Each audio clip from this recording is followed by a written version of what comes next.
வணக்கம் மக்களே, இது நான் எழுதும் ஒரு அழகான காதல் கதை. என்னுடைய கற்பனையில் உருவானது. நீ தீயா இல்லை தென்றலா. இந்த கதையை முழுசா கேட்டுட்டு மறக்காம கருத்துக்களை கமெண்ட்ல சொல்லுங்க. கதைக்குள்ள போலாமா? நீ தீயா இல்லை தென்றலா. அத்தியாயம் 12. இடுப்பில் வைத்திருந்த துப்பாக்கியை எடுத்து கை கால் கட்டப்பட்டிருந்தவன் நெற்றி பொட்டல் வைத்தான் சஞ்சய். துப்பாக்கிடா இது, எப்படிடா ஊங்கிட்ட, என்னடா பண்ற, கையை அறுக்குடா என்றான் வாசு. சஞ்சய் கூல் டவுன் என்றபடியே காஃபி கப்பை கையில் ஏந்தியபடி அங்கு இருந்த அடுப்படியிலிருந்து வெளியில் வந்தான் ராகவன். ராகவனின் சத்தம் கேட்க துப்பாக்கியை கீழே இறக்கிவிட்டு தன் அண்ணனின் பக்கம் திரும்பினான் சஞ்சய். அண்ணா, இவன் எப்படி இங்க என்று சஞ்சய் கேட்க, சொல்றேன் சஞ்சய் என்றபடியே தன் கையில் இருந்த காஃபியை அருந்திக் கொண்டு நடுகாலுக்கு வந்தான் ராகவன். யாரங்க என்று ராகவன் சொன்னதும் எங்கிருந்து வந்தார்களோ தெரியவில்லை. 20-30 பாடி கார்ட்ஸ் அங்கு வந்து அவர்களை சுற்றி நிற்க ஒருவன் வந்து ராகவன் அமர ஒரு மர நாற்காலியை போட்டான். அதில் ராகவன் அமர்ந்து கொள்ள, அண்ணா, இவன் தான் கோவில்ல மஞ்சள் தண்ணியில கெமிக்கலை கலந்தது என்றபடியே ராகவனின் பக்கம் சஞ்சய் வர, ராகவன் காஃபியை குடித்து முடித்து கப்பை நீட்ட அங்கிருந்த பாடி கார்டில் ஒருவன் அந்த கப்பை வாங்கி கொண்டான். ஒரு பாடி கார்டிடம் அவனை இழுத்து வரும்படி ராகவன் கண்ணை காட்ட அடுத்த நிமிடம் அவன் ராகவனின் காலடியில் கிடந்தான்.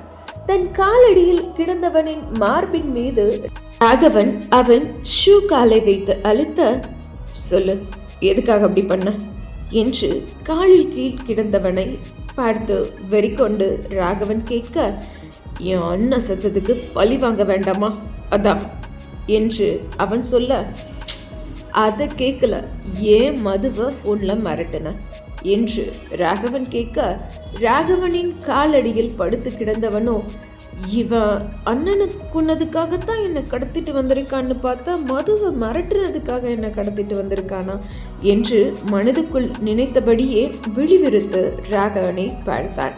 கீழே கிடந்தவனின் மேல் ராகவனின் பூட்ஸ் கால் இருந்தது. அந்த காலை மேலும் அழுத்தி அவனிடம் குனிந்து ராகவன் இப்படி சொன்னான்.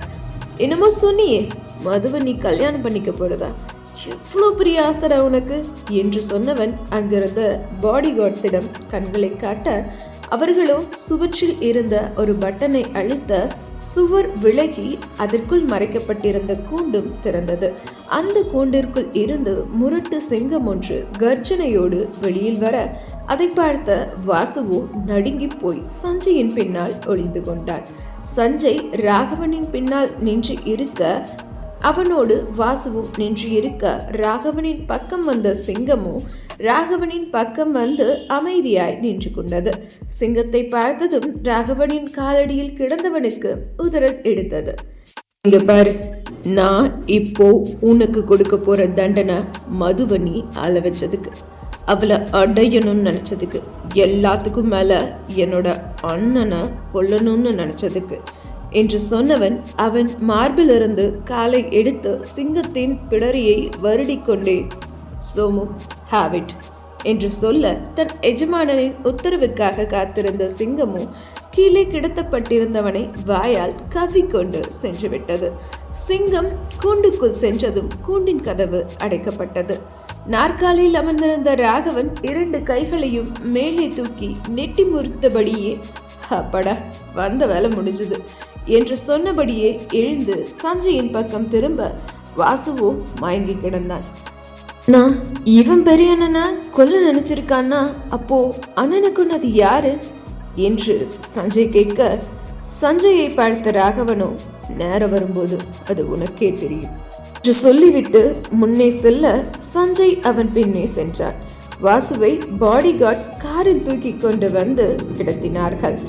பெங்களூருவில் ராகவன் அம்மா விமான நிலையத்தில் மதுவிடம் சொன்னதையெல்லாம் கேட்டு இனி மதுவின் வாழ்வில் வெளிச்சமே வரப்போவதில்லை என்று நினைத்து கொண்டாள் மது. விமான நிலையத்திலிருந்து மதுவும் திவ்யாவும் நேராக தங்களுடைய அபார்ட்மெண்ட்டுக்கு வந்தார்கள். திவ்யா, ரொம்ப டயர்டா இருக்கு, கொஞ்ச நேரம் தூங்கணும் ஸ்லீப்பிங் டேப்லெட் இருக்கா என்று மது கேட்க அவளை ஏற இறங்க பார்த்த திவ்யாவோ, நேற்று நைட்டு தூங்கினவ இன்னைக்கு மார்னிங் 9 மணிக்கு தான் எழுந்திரிச்சிருக்க. இப்போ மணி 11 தான் ஆகுது.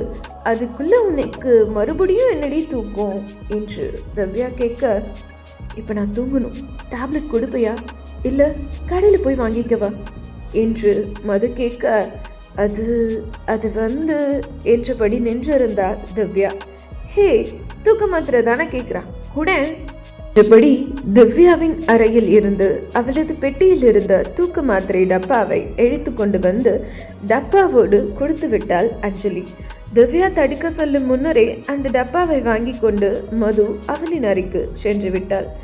என்னடி டப்பாவோடு கொடுத்துட்டா, அவ ஏதாவது என்று திவ்யா சொல்ல வர, ஹே டோன்ட் வரி, அதில் ஒரே ஒரு மாத்திரை தான் இருந்தது, அதனால தான் டப்பாவோட தூக்கி கொடுத்தேன் என்று அஞ்சலி சொல்ல, நெஞ்சில் கையை வைத்து உதிரி குவித்து ஊதிய திவ்யாவோ, அப்பாடா இப்போ தாண்டி உயிரே வந்துச்சு என்று பெருமூச்சு விட்டு கொண்டாள்.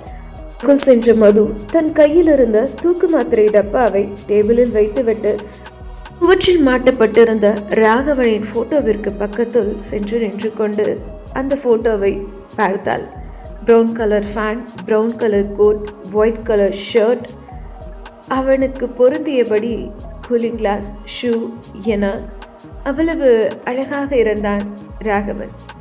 அவனை பார்ப்பவர் யாருக்குமே ஒரு நிமிடம் இதயம் நின்று துடிக்கும். அப்படி ஒரு தோற்றமுடையவன் அவன். நான் ஏன் பார்க்கணும், உங்க கூட நான் ஏன் பேசணும், உங்களை எனக்கு ஏன் ரொம்ப பிடிக்கணும், இன்னைக்கு நான் உங்களை பார்த்தது தான் கடைசி, இனிமேல் நான் உங்களை பார்க்க முடியாது, நீங்கள் வர முடியாத ஒரு இடத்துக்கு நான் போக போகிறேன், என்னை நீங்கள் தேடி வராதீங்க, என்னை மன்னிச்சிடுங்க என்று சொல்லிக்கொண்ட ராதா ராகவனின் ஃபோட்டோவை எடுத்து தன் பேக்கில் வைத்துவிட்டு தூக்க மாத்திரை போட்டவள் தூங்கி போனாள். படிப்பு முடிந்து விட்டதால் அஞ்சலி அவளது ஊருக்கு கிளம்ப லேப்டாப்பில் டிக்கெட் புக் செய்து கொண்டு இருந்தாள். திவ்யாவோ இன்ஸ்டாகிராமில் ரீல்ஸ் பார்த்து கொண்டு ஹாலில் அமர்ந்திருந்தாள். அந்த சமயம் பார்த்து திவ்யாவுக்கு ஒரு அழைப்பு வர, அந்த எண்ணை பார்த்ததும் திவ்யாவின் விழித்திரையில் கண்ணீர் துளிகள் கோர்த்து கொண்டது. இவன் எதுக்கு இப்போ கூப்பிடுறான் என்று நினைத்த திவ்யாவோ அழைப்பை அட்டன் செய்து காதல் வைத்தாள். ஆனால் எதுவும் பேசவில்லை. திவ்யாவுக்கு கால் செய்தவனும் எதுவுமே பேசவில்லை. ஒரு நிமிட அமைதி. பின்பு திவ்யாவுக்கு கால் செய்தவன் பேச ஆரம்பித்தான். ஹலோ, ரித்திக் பேசுறேன் என்றான் அவன். சொல்லுங்க என்றாள் திவ்யா. எப்படி இருக்கீங்க என்று அவன் கேட்க, ஃபைன் என்றாள் இவன். கமிங் ஃப்ரைடே கல்யாணம் இருக்கு, நீ வரணும் என்றான் அவன். கண்டிப்பாக வரேன் என்று திவ்யா சொல்ல, இன்விடேஷனை வாட்ஸ்அப்பில் அனுப்புகிறேன் என்று அவன் சொல்ல, என்றாள் அவள். ஏதாவது சொல்லணுமா என்று அவன் கேட்க, சொல்கிறதுக்கு எதுவும் இல்லை என்றாள் திவ்யா. உன்னை எதிர்பார்த்திருப்பேன், கண்டிப்பாக கல்யாணத்துக்கு வந்துடு என்று அவன் சொல்ல, சரி என்று சொல்லிவிட்டு அலைபேசியை வைத்தாள் திவ்யா. அலைபேசியை வைத்த திவ்யா கண்களை மூடி அப்படியே சோபாவில் சாய்ந்தாள். கண்களை மூடி இருந்தவளுக்கு 2 மாதங்களுக்கு முன்பு ரித்திக் சொன்னது ஞாபகம் வந்தது. திவ்யா, காதலிக்க காசு வேணாம், ஆனால் கல்யாணம்னு வந்துட்டா காசு வேணும். கஷ்டப்பட்டு சம்பாதிச்சு வீடு வாங்கி கார் வாங்கி செட்டில் ஆகிறத விட இந்த வீடு, காரு, ஆஸ்தி, அந்தஸ்து இதையெல்லாம் கொண்டு வர பொண்ணை கல்யாணம் பண்ணிக்கிட்டா என் வாழ்க்கை செட்டில் ஆகிடும்.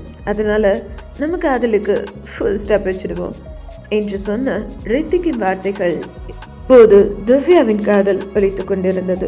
தன் 2 காதுகளையும் தன் கைகளால் பொத்தி கொண்டவள், எவ்வளோ முட்டாளாக இருந்திருக்கேன், அவனு போய் லவ் பண்ணி பெரிய தப்பு பண்ணிட்டேன் என்று தனக்கு தானே சொல்லி கொண்டாள் திவ்யா.